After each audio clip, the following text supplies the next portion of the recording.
paved the way, God using history to further his purposes in the Messiah. Greetings. Today we're going to talk about the Greek influence around the Holy Lands, Palestine, and all of that, but not only that, but into the whole world. Alexander III of Macedon, otherwise known as Alexander the Great, is our beginning of our subject today. Before, I did a video on Alexander the Great from a different perspective, and I'll put that link in the comments if you would like to go back and review that. It was some time ago. But Alexander was born in Pella, a Greek city, and he studied under Aristotle. There's more detail in that other video.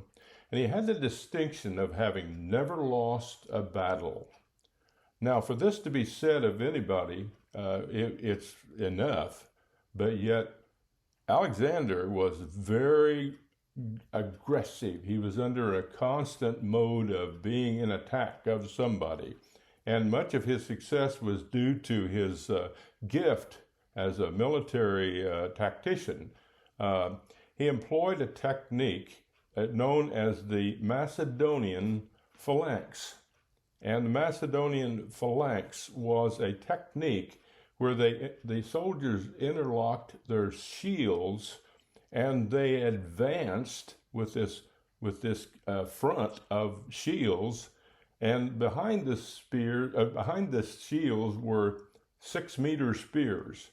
So it was very effective because you couldn't get at the people who were coming at you with these horrible spears.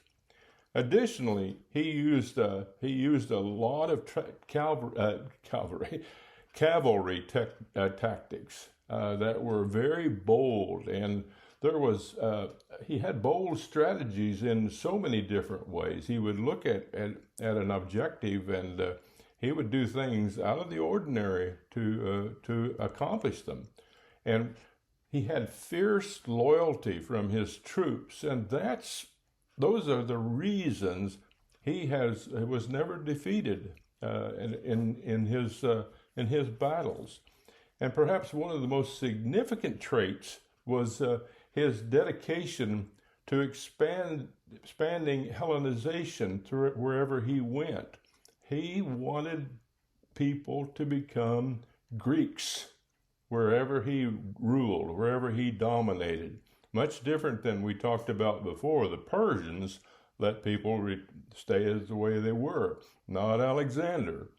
This impacts our study in this time period, and it touched every aspect of the life, including the form of government, the worship, the education, the language, and much, much more. Hellenization was a lifestyle change that Alexander was forcing on people. Basically, he was successful in capturing the Persian Empire, and he expanded his rule from Egypt all the way to India. And at the age of 32, while he was residing in the palace of Nebuchadnezzar in Babylon, he died. Now, there's a big question as to how he died, why he died. Nobody really knows, but assassination is not out of the question. Alexander left no legitimate heir. He didn't have anybody. Now, there was a son born after his death, but the people surrounding him were so concerned that they would become the rulers, the dominating force. The lady and the child was put to death. They were murdered. And over the course of this time period, when he died, nobody took over, and it was for quite some time actually. And finally, 4 generals came together, and they divvied up the kingdom enough to where they, excluding the other generals, they could break up this kingdom of Alexander. And that was in 315 BC, And at that time, those four generals came to an agreement. They divided up the land. And Antigonus, who occupied the area of the Mediterranean to the Central Asia, you can see on the map. Cassandra, who ruled Macedonia. Ptolemy Lagai, who ruled Egypt and southern Syria. And Lysimachus, try that again, Lysimachus, the ruler of Thrace. And Ptolemy's foremost general was Seleucus, and he occupied the most important role in our studies here because he was the one ruling, the subgeneral ruling over Palestine. Fighting broke out against Antigonus, and he wanted to be another Alexander, and he just didn't have it in him. And so that's a side note. We'll move on here. Jerusalem fell to Ptolemy's efforts, and Josephus records this statement. Bear with me while I read this. The people known as Jews who inhabit the most strongly fortified of cities, called by the natives Jerusalem, have a custom of abstaining from work every seventh day. On those occasions, they neither bear arms nor take up any agricultural operation in hand, nor engage in any other forms of public service, but they pray with outstretched hands in the temple until the evening.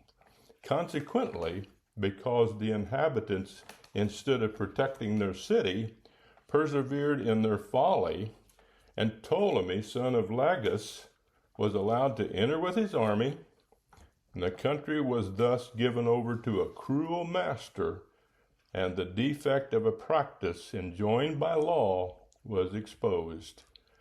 That honoring the Sabbath was what they're talking about. That experience has taught the whole world, except the nation of Israel, the lesson to be learned, not to resort to dreams and traditional fancies about the law until its difficulties are such as to battle human reason.